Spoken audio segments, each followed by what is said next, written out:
Billionaire CEO's twins need emergency surgery. Only his cheating ex-wife is the perfect donor match. Mr. Harrison, I'm afraid there's no easy way to say this.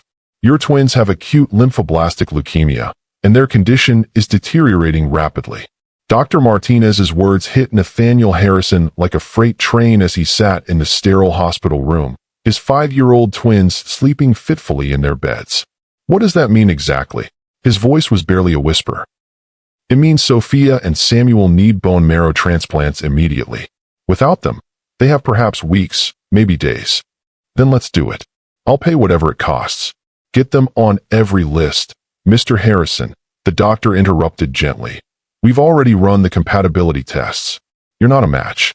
Neither are any of the potential donors in our database. Nathaniel's world tilted. Then what are you saying? There is one person who's a perfect match. Your ex-wife. Dr. Isabella Chun. The name hit him like a physical blow. Isabella. The woman who had shattered his heart 3 years ago. The woman whose betrayal had nearly destroyed him. The woman he'd sworn never to speak to again. Are you absolutely certain? Her medical records from your marriage show she's a 100% bone marrow match for both children. Mr. Harrison, she's their only hope. As Nathaniel stared at his sleeping children, his entire world, he realized that the woman he hated most might be the only one who could save everything he loved. The billionaire who could buy anything, control anyone, and solve every problem with money was about to discover that some things required more than wealth. They required forgiveness. Have you ever had to choose between your pride and someone you love? Between holding on to anger and letting go to save what matters most? Today's story will take you into the heart of an impossible choice that will test every boundary of forgiveness, love, and family. But here's what makes this story absolutely incredible. What Isabella demands in return for saving their children will shake Nathaniel to his very core and force him to confront truths he spent 3 years avoiding. If you're ready for a story about the power of love over pride, about second chances and impossible choices, hit that like button right now. And make sure you're subscribed to Lux Love Chronicles, because this is the kind of story that reminds us what truly matters when everything is on the line. Let me take you back to understand how Nathaniel Harrison became the man sitting in that hospital room, facing the impossible. 5 years ago, Nathaniel was on top of the world. His pharmaceutical company, Harrison Biotech, had just gone public with a valuation of $800 million. At 35, he was one of the youngest CEOs to ever ring the opening bell at the New York Stock Exchange. But success had come at a price he was only beginning to understand. Nathaniel hadn't been born into wealth. His father was a high school chemistry teacher, his mother a nurse. They'd instilled in him a bone-deep work ethic and an unshakable belief that education and determination could overcome any obstacle. Son, his father had told him during his graduation from MIT, remember that success is meaningless if you don't have people to share it with. At the time, Nathaniel thought he understood. He had Isabella, after all. They'd been together since college, built their dreams side by side, supported each other through the grueling years of building a company from nothing. Isabella Chun was everything he wasn't, calm where he was intense, patient where he was driven, grounded where he was ambitious. She was brilliant in her own right, a medical researcher whose work on pediatric blood disorders had earned her recognition throughout the medical community. We make a good team, she'd told him on their wedding day 6 years ago, her eyes sparkling with love and hope.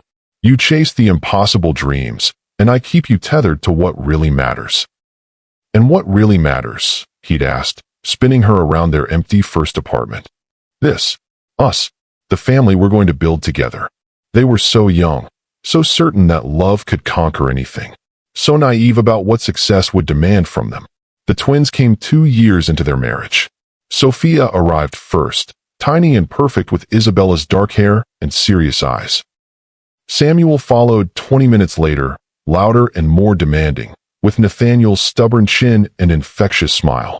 They're perfect, Nathaniel had whispered, holding both babies while Isabella recovered. Our perfect little family. Promise me something, Isabella had said, exhausted but radiant. Promise me that no matter how big the company gets, no matter how successful you become, they'll always come first. Of course they will. You all will. It was a promise he'd meant with every fiber of his being. It was also a promise he'd break in ways he never saw coming. The problem with success is that it's addictive. Every milestone reached only revealed the next mountain to climb. Every achievement whispered that you could do more, be more, have more. When Harrison Biotech landed its first major government contract, Nathaniel worked 18-hour days to make sure every detail was perfect. When they opened their second research facility, he personally oversaw every aspect of construction and staffing. When pharmaceutical giants started circling with acquisition offers, he spent weeks locked in boardrooms, fighting to maintain control of his vision. "You missed Sophia's first steps," Isabella said quietly one evening as he arrived home past midnight again. "I know. I'm sorry. This deal with the German investors is just. You also missed Samuel's first word." "It was Dada, by the way. He kept looking toward the door, waiting for you to come home."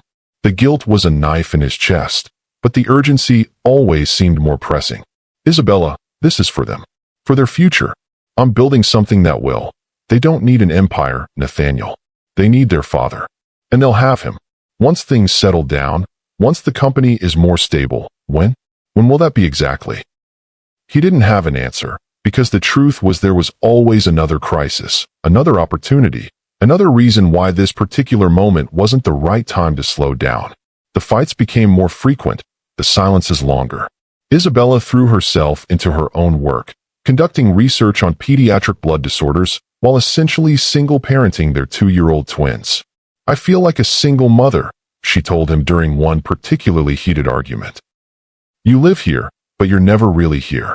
That's not fair. I'm working myself to death to provide for this family.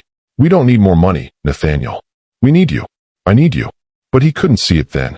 Couldn't understand that his absence was creating a void that would eventually destroy everything he thought he was protecting.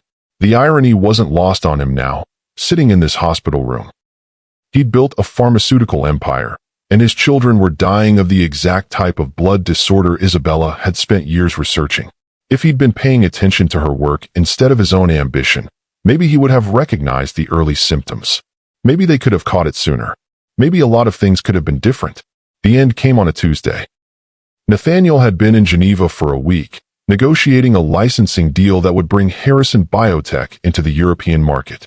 It was the kind of breakthrough he'd dreamed about for years, the validation that his company could compete on a global scale. He was supposed to be gone for 3 days. The negotiations stretched to a week, then 10 days. "I have to stay," he told Isabella during one of their nightly phone calls. "We're so close to closing this deal. It's going to change everything for us. The twins miss you. Sophia keeps asking when Daddy's coming home. Tell her just a few more days. I promise. You always promise just a few more days. Isabella, please. Try to understand. I do understand. I understand that your company will always come before your family." The line went dead, and Nathaniel told himself she was just tired, just stressed from handling the twins alone. He'd make it up to her when he got home. He finally returned 2 weeks later, flush with victory. The European deal was signed, Harrison Biotech's stock price had jumped 15%, and financial magazines were calling him a visionary. He walked into his house expecting celebration and found devastation instead. "We need to talk," Isabella said quietly. She was sitting at their kitchen table, still in her hospital scrubs, looking older than her 32 years. "Can it wait? I'm exhausted, and I want to see the twins. They're at my mother's." Something in her tone made him stop. Really look at her. She'd been crying. "Isabella? What's wrong?" "I had an affair." The words hit him like a physical blow. He actually staggered, gripping the doorframe for support. "What?" "His name is David. Dr. David Park. He's a colleague at the hospital." I don't understand." Isabella's voice was steady, but tears streamed down her face. "You've been gone more than you've been home for the past year. I was lonely, Nathaniel. So incredibly lonely. So you cheated? I fell in love with someone who was actually present in my life." The betrayal was absolute, devastating. But what destroyed him completely was what came next. "I'm leaving you. I'm filing for divorce." "Isabella, we can work through this." "We can?" "No, we can't. Because you'll never change. Your company will always come first, and I can't live that way anymore. The twins can't grow up with a father who's never there. You can't take my children away from me. I'm not taking them away. I'm giving them a chance to have at least one parent who's fully present in their lives. The divorce proceedings were brutal. Nathaniel's lawyers painted Isabella as an unfaithful wife who'd abandoned her family for another man. Isabella's team portrayed him as a negligent father who'd chosen business over his children. Both narratives were true. Both were devastating. In the end, Isabella got primary custody. Nathaniel got visitation rights and the bitter knowledge that his obsession with success had cost him everything that actually mattered. The man sitting in the hospital room was different from the one who'd lost his family 3 years ago. Losing Isabella and almost losing his children had been a wake-up call that no amount of money could silence. Nathaniel had restructured his entire life. He stepped back from day-to-day operations at Harrison Biotech, hiring a team of executives to handle the business while he focused on what he should have prioritized from the beginning, being a father. His penthouse apartment was now child-proofed and filled with toys instead of expensive art. His calendar was blocked around school events, doctor appointments, and bedtime stories. He learned to braid Sophia's hair and help Samuel with his building blocks. "Daddy, will you read us another story?" Sophia asked every night, and Nathaniel never said no. "Of course, princess. Which one tonight?" "The one about the princess who saves herself," Samuel would chime in, because even at 5, he was a feminist in training. These moments, reading bedtime stories, making pancakes on Saturday mornings, teaching them to ride bikes, had become the most important parts of his life. More important than board meetings or profit margins or market valuations. But it had been a lonely 3 years. He'd dated occasionally, but no one could compete with the memory of what he'd lost or the reality of his devotion to his children. Isabella had remarried 18 months after their divorce. Dr. David Park, the man she'd left him for, turned out to be everything Nathaniel hadn't been: present, attentive, devoted to family. The irony was bitter but undeniable. The custody arrangement gave Nathaniel the twins every other weekend and Wednesday evenings. It wasn't enough, but it was what his choices had earned him. He'd thought the worst pain of his life was behind him. He'd been wrong. It started with fatigue. Both twins seemed tired all the time, content to lie on the couch watching movies instead of their usual energetic play. "Maybe they're going through a growth spurt," Nathaniel's nanny, Mrs. Rodriguez, suggested. "Children often get tired when they're growing." But when the fatigue persisted for weeks, accompanied by frequent nosebleeds and bruising that seemed to appear from nowhere, Nathaniel's parental instincts kicked into high gear. "I want them checked out," he told their pediatrician. "Something's not right." Dr. Williams was thorough, running blood tests that came back with results that made her face go pale. "Mr. Harrison, I need to refer the children to a specialist immediately. Their white blood cell counts are concerning." "Concerning how?" "I'd rather let the oncologist explain the results." "Oncologist?" The word hit him like a physical blow. "Are you saying my children have cancer?" "I'm saying they need to see a specialist today." The next 24 hours were a blur of hospital corridors, medical tests, and words like blasts and bone marrow biopsy that he didn't want to understand but forced himself to learn. Dr. Martinez delivered the diagnosis with gentle professionalism: acute lymphoblastic leukemia, aggressive and advanced. "Both children?" Nathaniel asked, holding Sophia while Samuel clung to his leg. "Yes. It's unusual, but not unheard of in identical twins." The good news is that this type of leukemia responds well to treatment. What kind of treatment? Chemotherapy initially, to get them into remission. But given the aggressiveness of their particular strain, they'll ultimately need bone marrow transplants for the best chance of long-term survival. "Then let's start immediately. Whatever it costs." "Mr. Harrison, the issue isn't cost. It's finding compatible donors." That's when the real nightmare began. The search for bone marrow matches, the hope and devastation of near matches that ultimately failed, the growing realization that his children might die because he couldn't find the right genetic combination to save them. Until Dr. Martinez delivered the news that changed everything. "We found a match. A perfect match for both children." "Thank God. When can we schedule the procedure?" "That depends on whether the donor agrees to the procedure." "Of course they'll agree. I'll pay them whatever they want. Mr. Harrison, the donor is Dr. Isabella Chun, your ex-wife. If you're feeling the emotional weight of this impossible situation, hit that like button. And make sure you're subscribed because what happens next will test every assumption about love, forgiveness, and the lengths we'll go to for family. Nathaniel stared at his phone for 2 hours before making the call. Isabella's number was still in his contacts, unchanged after 3 years. He'd never deleted it, though he couldn't explain why. His finger hovered over her name as emotions warred inside him. Pride demanded he find another way. Logic insisted there was no other way. Love for his children won. The phone rang 3 times before her familiar voice answered. "Hello, Isabella. It's Nathaniel." Silence stretched between them, heavy with 3 years of anger, regret, and unresolved pain. "Nathaniel, is everything okay?" Even now, even after everything, her first instinct was concern. It was so quintessentially Isabella that his throat tightened with emotion. "No, everything is not okay. The twins. Isabella, the twins are sick." "What do you mean sick?" "Leukemia. Acute lymphoblastic leukemia. They need bone marrow transplants, and..." He forced the words out. "You're the only compatible donor." Another silence, longer this time. When she spoke again, her voice was different, softer, shaken. "How long have they been sick?" "We got the diagnosis yesterday. The doctors say they need the transplant soon, or..." "I'm flying out today." "Isabella, wait. We need to discuss." "There's nothing to discuss, Nathaniel. They're my children too, and if I can save them, I will." "Thank you. I'll have my lawyer draw up." "No lawyers. Not yet. Let me see them first. Let me talk to their doctors and understand exactly what's involved." "Of course. They're at Mount Sinai."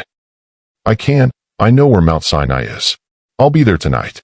The line went dead, and Nathaniel found himself staring at the phone, emotions he'd buried for 3 years threatening to overwhelm him. Isabella was coming. The woman who'd saved him from his own ambition by leaving him was coming to save their children by staying. The irony was almost too much to bear. Isabella walked into the pediatric oncology wing of Mount Sinai Hospital at 9:47 p.m., still wearing the scrubs from her shift at Children's Hospital of Philadelphia. She'd caught the first flight out of Philadelphia and come straight from the airport. Nathaniel saw her before she saw him. 3 years had changed her. There were lines around her eyes that hadn't been there before, and her hair was shorter, more professional. But she still moved with that same quiet confidence that had first attracted him in college. She was still beautiful. Still the woman who'd owned his heart completely before breaking it beyond repair. "Nathaniel." "Isabella, thank you for coming." The formality between them was painful, a stark contrast to the intimacy they'd once shared. But before either could say more, Sophia's voice broke through the tension. "Mommy." Both parents turned to see Sophia standing in the doorway of her hospital room, thin and pale, but smiling with the pure joy only children possess. "Hi, baby girl," Isabella whispered, dropping to her knees as Sophia ran into her arms. "I missed you so much, Mommy. Are you here to make me feel better?" "I'm going to try, sweetheart. I'm going to try." Samuel appeared next, shyer but equally happy to see his mother. Isabella gathered both children in her arms, and for a moment, they looked like the family they'd once been. Nathaniel watched from a distance, his heart breaking all over again. This was what he'd destroyed. This connection, this love, this perfect little family unit that his ambition had torn apart. "Daddy, look. Mommy's here," Samuel called out, as if this was the most natural thing in the world. "I see that, buddy. Are you going to live with us again?" Sophia asked with the directness only 5-year-olds possess. Isabella's eyes met Nathaniel's over their daughter's head, and the pain in her gaze was unmistakable. "We'll see, sweetheart. Right now, Mommy just wants to spend time with you and Samuel." An hour later, after the twins had been settled back in their beds, Isabella and Nathaniel met with Dr. Martinez to discuss the procedure. "The surgery itself is relatively straightforward," the doctor explained. "We extract bone marrow from Dr. Chen's hip bones and immediately transplant it to both children." "What are the risks to Isabella?" Nathaniel asked, surprising himself with the protectiveness in his voice. "For the donor, it's generally safe but painful. Several days of discomfort, weeks of recovery. For the children, it's their best chance at long-term survival." "Success rates?" Isabella asked. "With a perfect match like this, approximately 85% chance of full remission and normal life expectancy. And without the transplant." Dr. Martinez was quiet for a moment. Without intervention, weeks to months. The weight of that settled over both parents like a shroud. When do we schedule the procedure? Isabella asked. As soon as possible. Their condition is deteriorating rapidly. Tomorrow. If you're ready, yes. Isabella nodded firmly. I'm ready. But as they left the conference room, she stopped Nathaniel in the hallway. I need to tell you something. I'm not doing this for you. I know. I'm doing it for them. And because it's the right thing to do. I understand. But if I'm going to do this, if I'm going to risk my life for our children, I have one condition. Nathaniel's stomach clenched. Here it came. The demand he'd been dreading. What do you want? Money? I can. Joint custody. The words hit him like a physical blow. What? After this is over, assuming everything goes well, I want joint custody. Real joint custody. 50-50. Isabella, you can't be serious. You can't use our children's lives as leverage for... I'm not using them as leverage. Her voice rose, then dropped to a fierce whisper. I'm using this opportunity to be their mother again. To be present in their daily lives instead of seeing them every other weekend. You gave up that right when you had an affair and walked away. And you gave up the right to be their primary parent when you chose work over family for years. Her eyes blazed with anger and pain. The difference is, I learned from my mistakes. The next part is going to reveal the truth behind their marriage's collapse and test whether love can overcome years of hurt and betrayal. Drop a comment below. What would you do in Nathaniel's position? Would you agree to Isabella's terms to save your children's lives? Nathaniel stood in the hospital corridor, Isabella's words echoing in his mind like a death sentence. Joint custody. 50-50. The woman who had abandoned their family 3 years ago was now demanding equal rights to the children she'd walked away from. You can't be serious, he said, his voice barely controlled. You're holding our children's lives hostage for custody rights? I'm not holding anything hostage, Isabella replied, her voice steady but her hands trembling slightly. I'm asking for the chance to be their mother again, to be part of their daily lives instead of a weekend visitor. You were part of their daily lives. You chose to leave. I chose to leave you, Nathaniel, not them. There's a difference. Is there? Because when you walked out that door 3 years ago, you walked out on all of us. Isabella's composure cracked for just a moment, pain flashing across her features. You think this has been easy for me? You think I haven't regretted that decision every single day? Then why didn't you fight for them? Why didn't you ask for joint custody during the divorce? Because I was drowning. The words exploded from her with years of suppressed emotion. Because I was barely keeping my head above water, trying to rebuild my life, trying to figure out who I was after years of being invisible in my own marriage. Other families in the hallway turned to stare, and Isabella lowered her voice, but the intensity remained. I thought they were better off with you. You had the resources, the stability, the nanny. I was moving to Philadelphia for a job, starting over completely. I convinced myself that disrupting their lives would be selfish. And now I'm a different person. I'm established in my career, I'm emotionally stable, and I'm married to a man who actually wants to be part of a family. The barb hit its mark, and Nathaniel flinched. I can give them what they need.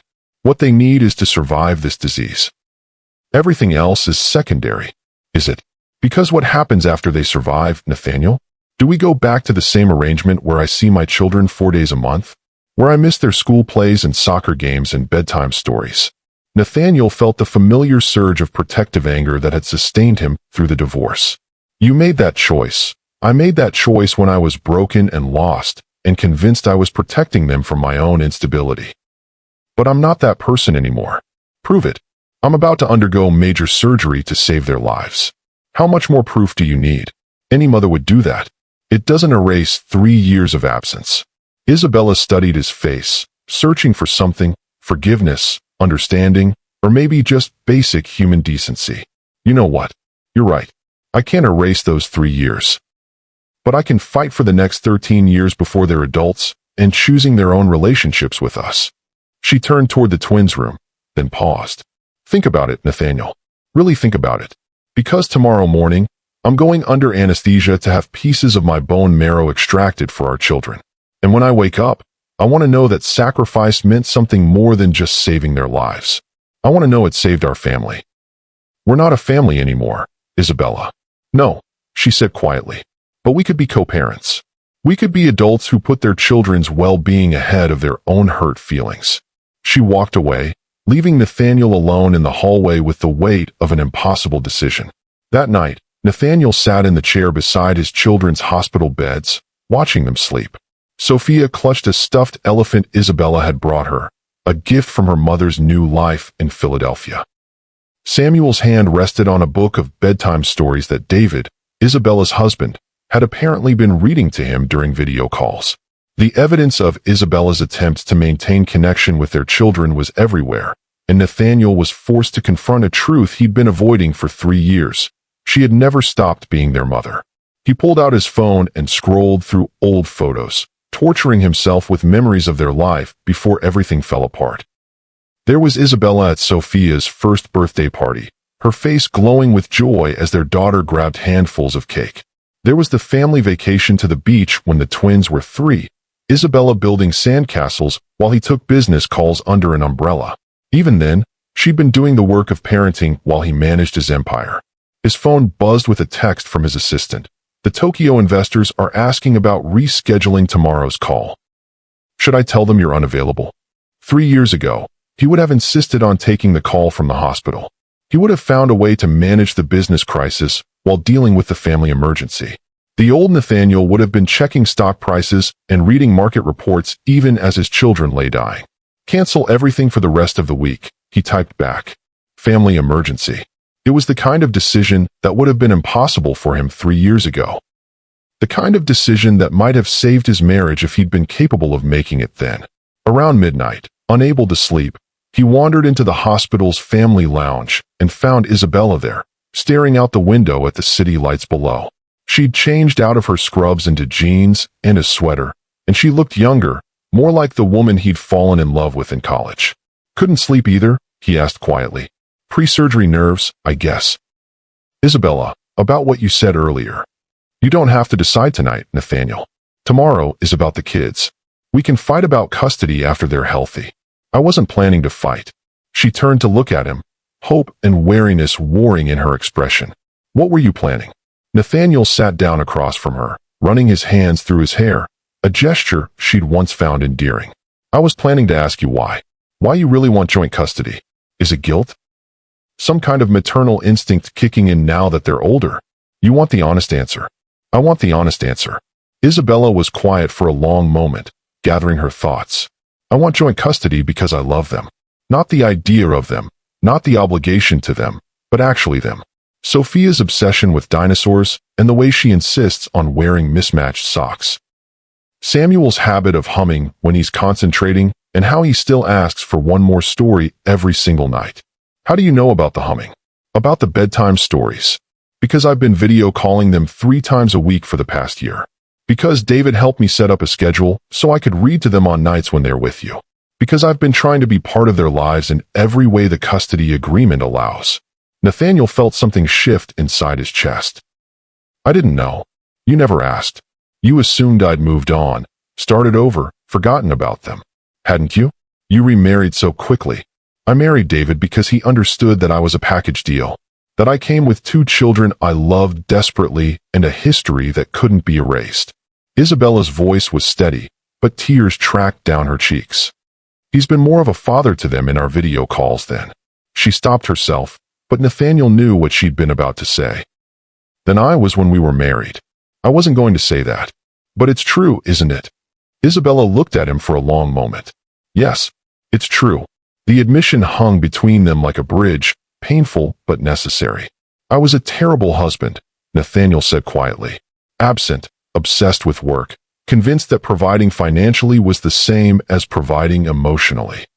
You weren't terrible. You were just lost. Driven by something I could never compete with. The company. Success. Recognition. The need to prove you were worth something.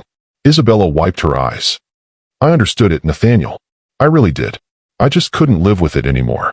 So you found someone who could give you what I couldn't. I found someone who was present. Who wanted to be present. The words stung, but they were fair. David Park might have been the man Isabella turned to during her marriage, but he'd also been the man who'd helped her become a better mother from a distance. Tell me about them, Nathaniel said suddenly. Tell me what I've missed in our video calls. What? You know things about our children that I don't know. Things I should know as their father. Tell me. Isabella studied his face, perhaps looking for manipulation or strategy, but finding only genuine curiosity. Sophia wants to be a paleontologist. Not just likes dinosaurs, she's serious about it. She's been reading books about fossil hunting and asks me about the scientific method. She's 5. She's brilliant, just like her father. The compliment was unexpected, and Nathaniel felt a flush of pride. Samuel is going to be an artist. He draws constantly, and his attention to detail is incredible. Last week he spent 2 hours drawing a picture of a butterfly he saw in your garden. The monarch that's been hanging around the roses. You noticed it too? He made me stand there for 20 minutes while he studied its wing patterns. That's Samuel. He sees beauty in everything. Isabella smiled, the first genuine smile Nathaniel had seen from her in years. He gets that from you too, you know. You used to notice details like that. When we were first married, you'd point out interesting architecture, or the way light hit a building, or how someone's laugh reminded you of music. Her expression grew wistful. You were different then, more present. I was poorer then. You were happier then. The observation hit him like a physical blow because it was absolutely true. Somewhere in the pursuit of success, he'd lost the ability to be present in his own life. Isabella, if I agree to joint custody, when I agree to joint custody, I need you to understand something. I'm not the same man you divorced. What do you mean? I mean, I've spent 3 years learning to be the father I should have been from the beginning. The twins are my priority now. Not the company, not deals, not anything else. If we're going to co-parent, you need to know that I won't go back to being absent. I'm counting on that. And I need to know that you won't disappear again. That this isn't guilt driving you, or some fantasy about recreating what we lost. If we do this, it's permanent. It's for them, not for us. I understand. Do you? Because the moment you realize that co-parenting with your ex-husband is complicated and messy and sometimes painful, you can't just walk away again. They can't survive another abandonment. Isabella's eyes flashed with anger. I never abandoned them. You left. I left a marriage that was killing me. I stayed in their lives in every way I could. From Philadelphia. Yes, from Philadelphia. Where I built a career and a stable life and a support system that will benefit them. With another man. With a man who wants to be part of their lives. Who asks about their school events and remembers their favorite foods and helps me plan birthday presents. Nathaniel was quiet, processing this information. David Park wasn't just Isabella's new husband. He was apparently a stepfather figure to children he'd never officially met. Do they know about David? They know Mommy has a friend named David who cares about them very much. They've been asking when they can meet him. And you want to introduce them? I want to include them in my whole life, Nathaniel. Not just the compartmentalized weekend visits. Make sure you're hitting that like button if you're feeling the complexity of this situation. The emotional weight of what these parents are going through is incredible, and we're just getting started. Subscribe if you want to see how this impossible situation resolves. The next morning arrived too quickly and not quickly enough. Isabella was scheduled for bone marrow extraction at 8 a.m., with the transplant procedures for both twins to follow immediately. Nathaniel found her in the pre-op room, wearing a hospital gown and looking younger and more vulnerable than he'd seen her in years. How are you feeling? Terrified, she admitted. Not about the surgery, but about what? About what happens if something goes wrong. If I don't wake up. If the transplant doesn't work. Isabella, I wrote letters. For them. For their birthdays, graduation, wedding days. Just in case. The thought of Isabella planning for her own death while preparing to save their children's lives was almost too much to bear. Nothing's going to happen to you. You can't promise that. No, but I can promise that if something does happen, I'll make sure they know how much you love them. How much you've always loved them. Even though I left. Especially because you came back. The word surprised them both. For the first time in 3 years, Nathaniel was seeing Isabella not as the woman who'd betrayed him, but as the mother of his children who was willing to risk everything to save them. Nathaniel, about the custody arrangement. We'll figure it out. After you're recovered, after the kids are healthy, we'll sit down with lawyers and mediators and figure out what's best for everyone. You're not just saying that because I'm about to undergo surgery. I'm saying it because it's the right thing to do. And because Because maybe I've been punishing you for leaving when I should have been thanking you for coming back." Isabella's eyes filled with tears. "I never wanted to hurt you. I know. And I never wanted to drive you away. But we did hurt each other. We did drive each other away. Yeah, we did." They sat in silence for a moment, the weight of their shared mistakes hanging between them. "Mr. Harrison? Mrs. Chun? It's time." The nurse's words cut through their conversation like a blade. Isabella stood, and for a moment, Nathaniel saw her as she'd been on their wedding day, brave, beautiful, and willing to take a leap of faith. "Isabella." "Yes, thank you. For this. For them. For everything. They're my children too, Nathaniel. I'd do anything for them. I know." I'm finally starting to understand that. 3 hours of Nathaniel pacing hospital corridors, drinking terrible coffee, and trying not to think about all the ways this could go wrong. Dr. Martinez found him in the family waiting room at 11:30 a.m. The extraction went perfectly.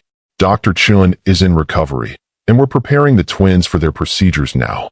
"How is she?" "Tired, sore, but fine. The bone marrow is healthy and plentiful. Your children are very lucky. When will we know if the transplants worked?" The procedures themselves are straightforward. The real test is whether their bodies accept the new bone marrow and begin producing healthy blood cells. We'll know within a few weeks. "Can I see her?" "Isabella. She's asking for you, actually." Nathaniel found Isabella in a recovery bed, pale but alert. The procedure had taken its toll. She looked exhausted and fragile in a way that made his chest tighten with unexpected protectiveness. "Hey," she said softly when she saw him. "Hey yourself. How do you feel?" "Like someone drilled holes in my hip bones." Which, technically, they did. "Was it worth it?" "Ask me in a few weeks when we know if it worked." They were wheeling Sophia past the recovery area toward her transplant procedure. Even unconscious and pale, she looked like a miniature version of Isabella. The same delicate features, the same stubborn chin. "She's beautiful," Isabella whispered, tears sliding down her cheeks. "She looks just like you. She has your determination, though, and your intelligence. She has your kindness, your compassion." They watched until Sophia disappeared around the corner, then sat in silence while Samuel's bed was wheeled past 20 minutes later. "I should be with them," Isabella said, trying to sit up. "You should be resting. You just underwent major surgery. They're my children, and they need their mother healthy and strong for the recovery process." Isabella settled back against her pillows, but Nathaniel could see the struggle it cost her. "This is the hardest part," she said. "The waiting, the not knowing. Tell me about Philadelphia." "What? I want to understand your life there. Where you live, what your days look like. If the kids are going to be spending time there, I should know." Isabella studied his face, perhaps looking for judgment or manipulation, but finding only genuine curiosity. "We have a house in Rittenhouse Square. 3 bedrooms. David insisted on a room for the twins, even though they'd never stayed overnight. He wanted them to have a space there. He wants them to feel like they belong in our life together, not like they're visitors." "What's he like?" "Really?" Isabella was quiet for a moment, choosing her words carefully. "He's kind, patient. He listens when I talk about the kids, asks thoughtful questions about their personalities and interests. He's excited about the possibility of being part of their lives." "And you? Are you happy?" "I'm content. Stable. I've built a good life." "That's not what I asked." Isabella met his eyes. "I'm as happy as someone can be when they're missing a piece of their heart. The kids. The kids. Not me. Not you. That part of my heart healed. Scarred over. But the part that belonged to Sophia and Samuel, that never stopped bleeding." The honesty was brutal and necessary. Nathaniel understood now that Isabella's remarriage hadn't been about replacing him or their family. It had been about building stability around the hole their absence had left in her life. At 4 p.m., Dr. Martinez appeared in Isabella's recovery room with an expression that made both parents' blood run cold. "There's been a complication with Samuel's procedure."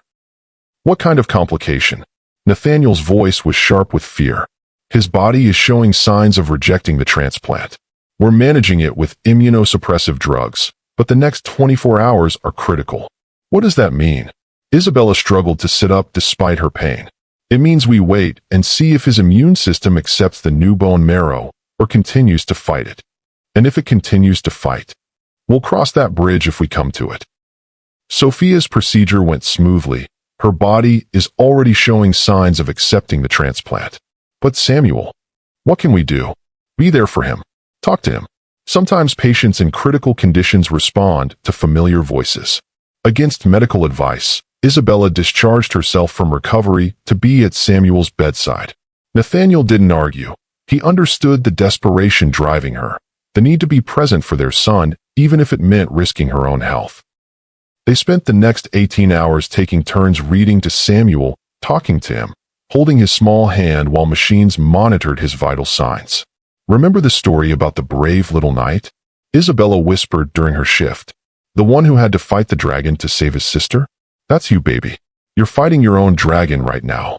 You used to tell them that story when they were babies, Nathaniel said quietly from the other side of the bed. You remember? I remember more than you think. I wasn't present for most of it. Why, Nathaniel? Why was work always more important than us? It was the question he'd been avoiding for 3 years, but sitting here watching their son fight for his life, the truth seemed both necessary and inevitable. Because I was terrified of losing everything again. Again. When I was 12, my father lost his job. Budget cuts at the school district. We went from middle-class comfortable to wondering if we'd lose our house. Isabella turned to look at him, seeing a vulnerability she'd never witnessed before. I watched my parents' marriage nearly fall apart under the financial stress. I watched my father's confidence crumble. I swore I'd never be that vulnerable, never put my family at risk of losing their security. So you built an empire. I built a fortress. Against poverty, against uncertainty, against the kind of helplessness I'd seen destroy my father. But you locked us out of the fortress, Nathaniel. I was trying to protect you. From what? From ever having to worry about money, about stability, about the future. But we weren't worried about those things. We were worried about losing you. The words hit him like a physical blow, because they contained the truth he'd been running from for years. I thought providing was the same as loving, and I thought leaving was the same as protecting myself. They looked at each other across their son's hospital bed, both seeing the ways their fears had destroyed what they'd been trying to protect. We were both wrong, Nathaniel said quietly. Yeah, we were. At 2 a.m., Samuel's numbers began to stabilize. His body was finally accepting the transplant, beginning the long process of regenerating healthy blood cells. He's going to be okay, Dr. Martinez told them at dawn. Both children are going to be okay. Isabella collapsed into a chair, 3 days of stress and surgical recovery finally catching up with her. Nathaniel found himself wrapping his arms around her as she cried, relief, exhaustion, and 3 years of suppressed emotion pouring out of her. They're going to be okay, she whispered against his shoulder. They're going to be okay, he confirmed, holding her while she shook. For just a moment, they weren't ex-spouses with a complicated history. They were just parents who had almost lost their children and been given a second chance. If you're feeling the emotional weight of this family's journey, hit that like button. This story is about so much more than medical drama. It's about what happens when people get second chances and what they do with them. Stay subscribed, because we're approaching the resolution that will change everything for this family. The next 3 weeks blurred together in a haze of hospital rooms, medical updates, and tentative steps toward healing, both physical and emotional. Isabella extended her leave from the Philadelphia hospital to stay in New York during the twins' recovery. She took a temporary apartment near Mount Sinai, and for the first time in 3 years, they fell into something resembling a co-parenting routine. Mommy, can you braid my hair like the princess in the book? Sophia asked one morning, her color finally returning to normal. Of course, sweetheart. Nathaniel watched from the doorway as Isabella carefully braided their daughter's hair, her surgeon's hands gentle and precise. Sophia chattered about everything and nothing, her favorite nurses, the therapy dog that visited every Tuesday, her plans to find dinosaur bones when she got out of the hospital. Daddy, look. Mommy made me look like a princess. You always look like a princess, Nathaniel replied, but his eyes were on Isabella, not Sophia. 3 years ago, he would have been checking his phone during this moment, answering emails, managing some crisis that felt urgent at the time. Now he found himself memorizing the scene, the way morning light caught in Isabella's hair, how Sophia's laughter filled the room with joy, the simple domestic intimacy of a mother braiding her daughter's hair. These were the moments he'd missed. The moments that mattered more than any business deal or profit margin. Mr. Harrison? Dr. Martinez appeared in the doorway. Could I speak with you and Dr. Chen for a moment? They stepped into the hallway, leaving the twins with their nurses. The transplants are taking beautifully. Both children are producing healthy blood cells, their energy levels are returning to normal, and their prognosis is excellent. Thank God, Isabella whispered. However, they'll need ongoing monitoring for the next several years. Regular blood work, immune system support, and careful attention to any signs of infection or rejection. What does that mean practically? Nathaniel asked. It means consistent medical care, preferably with the same team of specialists. It means stability in their living situation and care routine. The doctor's words hung heavy between them. The twins needed consistency, but their parents lived in different cities with different lives. We'll figure it out, Isabella said firmly. I'm sure you will. You're both clearly devoted parents. After the doctor left, Nathaniel and Isabella found themselves alone in the hallway, facing the practical realities of their new situation. We need to talk about how this is going to work, Nathaniel said. I know. The kids need stability. Routine. They can't be constantly traveling back and forth between New York and Philadelphia. I agree. So what do you propose? Isabella was quiet for a long moment, clearly struggling with something. I've been offered a position here. At Mount Sinai, head of pediatric surgery. Nathaniel stared at her. When Dr. Martinez mentioned it yesterday, they've been following my work in Philadelphia, and they're looking to expand their pediatric program. What about David? Your life in Philadelphia? David's a cardiologist. He can practice anywhere. And as for our life, Isabella shrugged. We built it once. We can build it again. You'd move back to New York? For the kids. I'd move to Mars for the kids, Nathaniel. This isn't a sacrifice, it's an opportunity. What kind of opportunity? The chance to be their mother every day instead of every other weekend. The chance to help with homework and attend school plays and read bedtime stories in person instead of over video chat. Nathaniel felt something shifting in his chest, a mix of hope and terror that he couldn't quite name. And David's okay with this? David wants what's best for me and the children. He understands that being close to them is what I need to be truly happy. So you'd want true joint custody, week on, week off, or some variation that works for everyone. Including David. He'd be part of their lives. He'd like to be, if that's something you're comfortable with. The idea of another man playing a parental role in his children's lives should have triggered every possessive instinct Nathaniel possessed.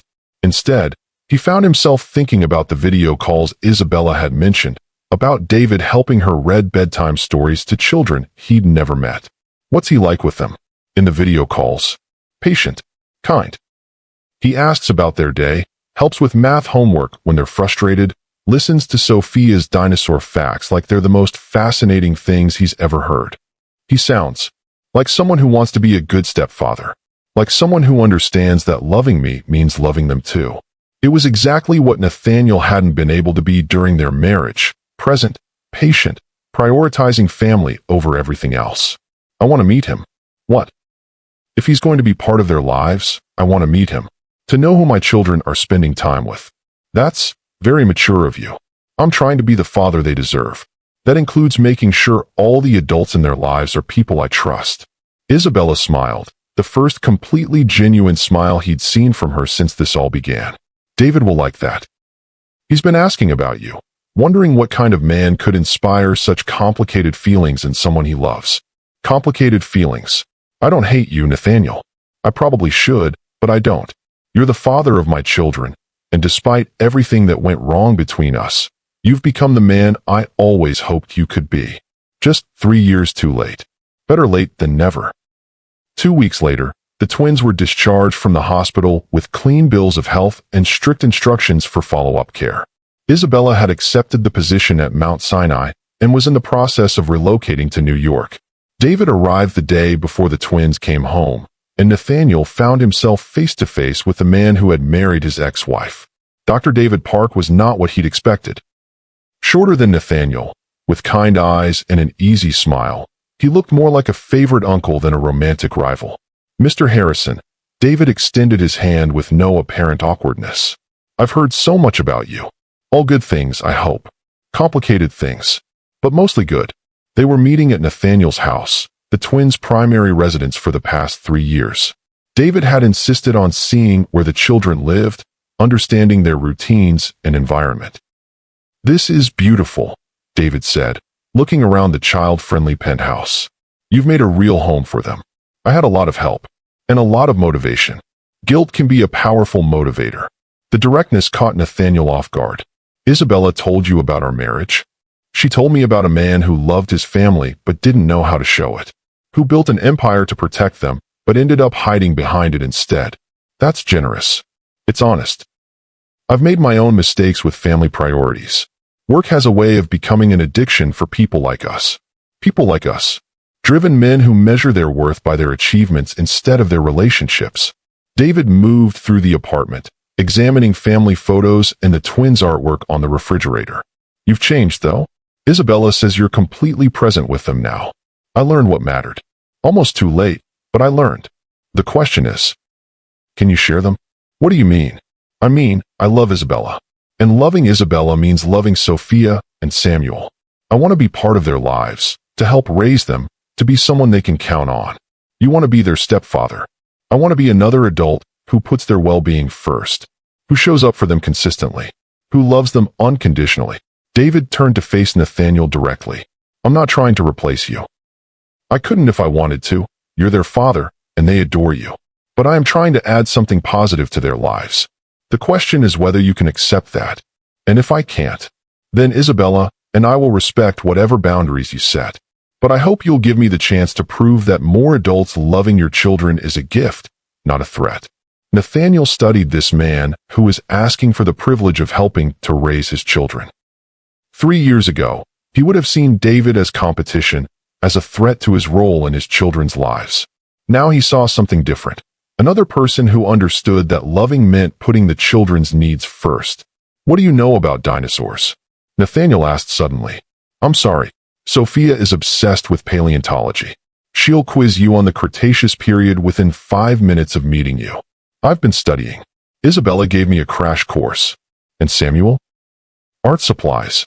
Lots of patience for detailed drawing sessions. And an appreciation for the color commentary he provides during every creative process. You've been preparing. I've been hoping. For months, I've been hoping that someday I'd get the chance to meet them in person instead of just over video chat. They know about you. They know their mother has a friend who cares about them. Today they get to decide if that friend can become part of their family." When the twins arrived home from the hospital that afternoon, they were surprised to find a stranger in their living room. A stranger with kind eyes and a nervous smile. "Sophia, Samuel, I'd like you to meet David," Isabella said gently. "The friend I've told you about." "Are you Mommy's husband?" Sophia asked with 5-year-old directness. "I am, and I've been very excited to meet you both. Do you like dinosaurs?" This was apparently her standard test for new adults. "I love dinosaurs." "Did you know that the Therizinosaurus had claws that were 3 feet long?" Sophia's eyes widened with delight. "That's right. Most people think T-Rex had the biggest claws, but they're wrong. Completely wrong. Would you like to tell me more about your favorite dinosaurs?" And just like that, Sophia was off, dragging David to her room to show him her fossil collection and dinosaur books. Samuel followed more cautiously, but within minutes he was showing David his latest artwork, a detailed drawing of the monarch butterfly from Nathaniel's garden. "This is incredible," David said, examining the drawing with genuine appreciation. "Look at how you captured the pattern on the wings. Did you use a real butterfly as a model?" "Daddy and I watched it for a really long time. I wanted to get all the spots right. You did an amazing job. Do you think you could teach me how to draw butterflies this well?" Samuel beamed with pride. "I could try, but you have to be really patient." "I'm very good at being patient." Nathaniel watched these interactions from the doorway, marveling at how easily David connected with both children. There was no artifice, no trying too hard, just genuine interest in their personalities and passions. "He's good with them," Isabella said quietly, joining him in the doorway. "Yeah, he is." "Are you okay with this?" "Really?" Nathaniel considered the question honestly. 3 years ago, watching another man bond with his children would have filled him with jealousy and possessiveness. Now he felt something different, gratitude. "I'm okay with it. They deserve to have as many people love them as possible. That's very evolved of you. I'm trying to be evolved. For them. That evening, they had dinner together, all 5 of them around Nathaniel's dining room table.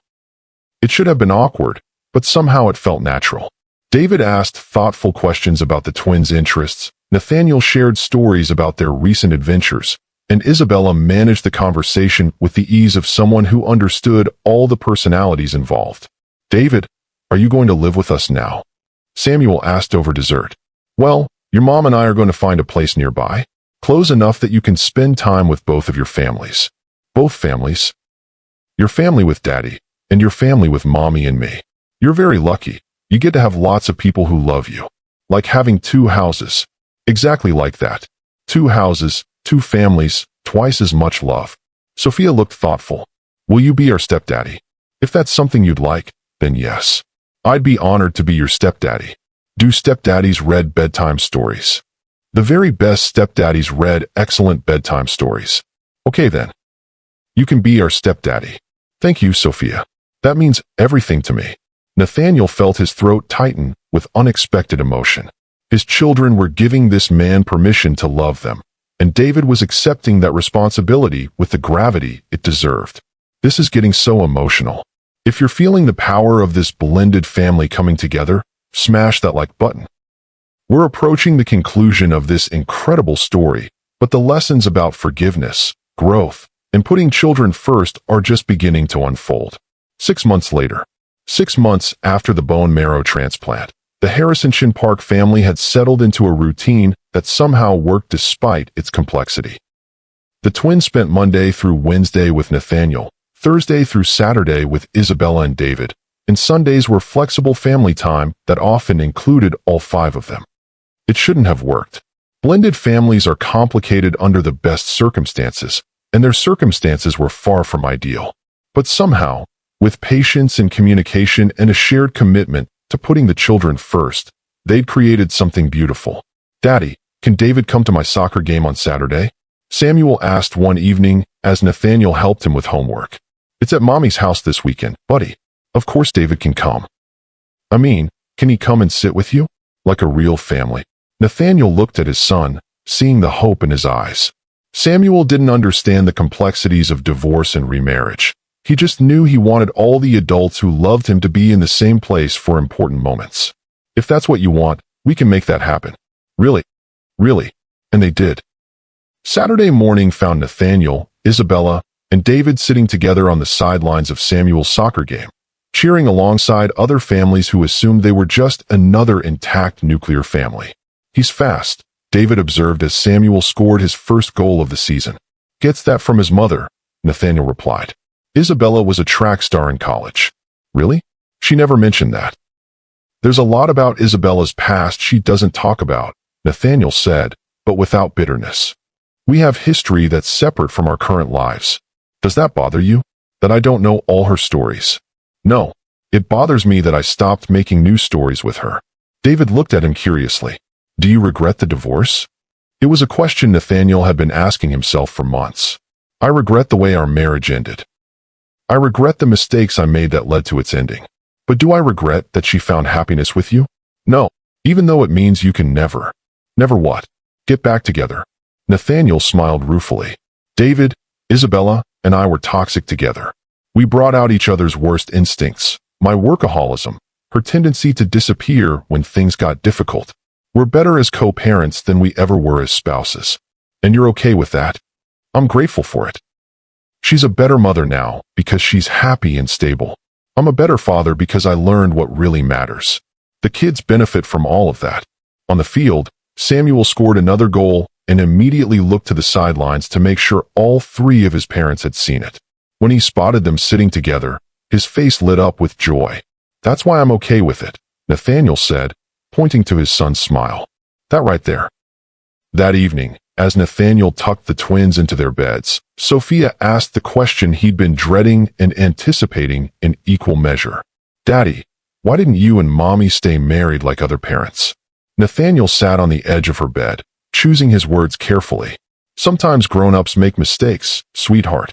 Mommy and I made mistakes that hurt each other, and we couldn't figure out how to fix them while we were married. But you're friends now. Yes, we're friends now. Better friends than we were when we were married. Is that why you're not sad anymore? The observation caught him off guard. What do you mean? Before Mommy came back, you were sad a lot.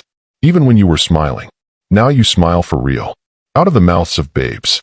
His 5-year-old daughter had seen through 3 years of carefully maintained facades to the truth underneath.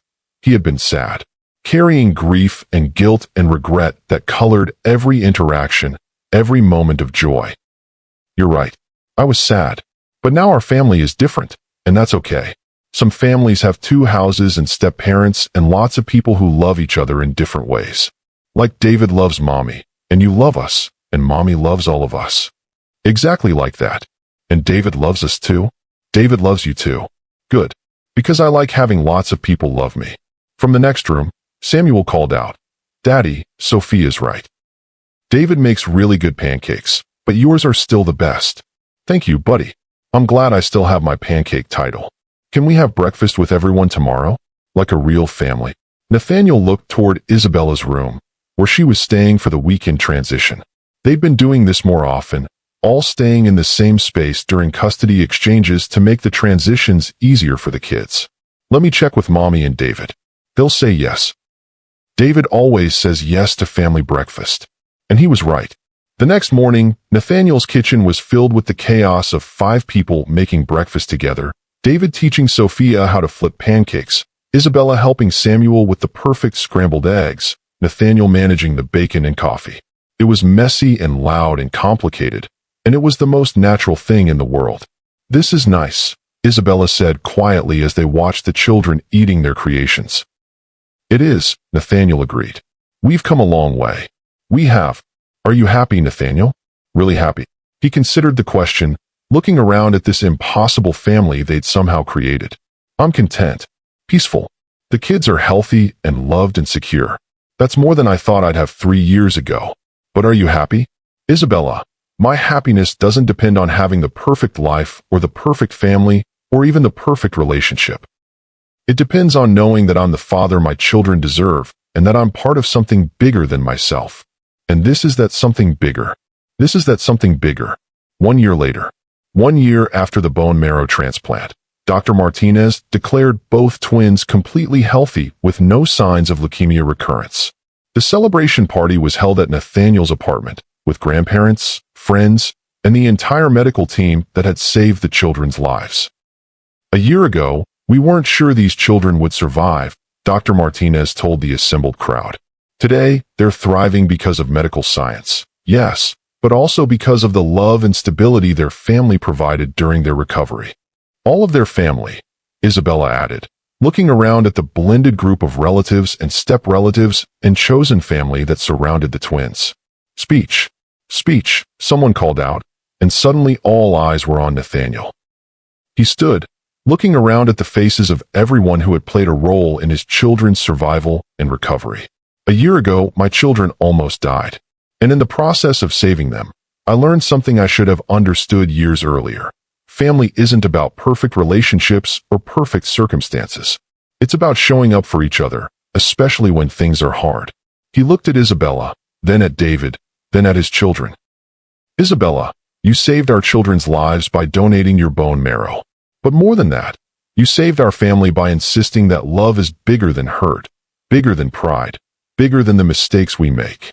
David, you became part of our family not by trying to replace anyone, but by adding something we didn't know we needed: patience, kindness, and proof that it's possible to love children who aren't biologically yours as fiercely as if they were. And Sophia and Samuel, you taught me that children don't need perfect parents or perfect families. They need adults who put their well-being first, who show up consistently, and who love them enough to figure out how to work together even when it's complicated. He raised his glass of sparkling cider. To blended families, second chances, and the courage to choose love over pride. To family, Isabella added. To family, David agreed. To family, the twins shouted in unison. And as Nathaniel looked around at this impossible, imperfect, beautiful family they'd created from the ashes of his first marriage, he realized something profound. Sometimes the best thing that can happen to a broken family is learning how to be a different kind of family altogether. If this story has moved you, if it's shown you something new about forgiveness, family, and second chances, please hit that like button and subscribe to Lux Love Chronicles. Share this video with someone who needs to hear that it's never too late to choose love over pride, growth over grudges, and family over everything else. The most beautiful families are often the ones that look nothing like what we originally planned, but everything like what we actually need. Until next time, remember, love multiplies when it's shared, and the best gift you can give your children is adults who put their well-being first, even when it's complicated.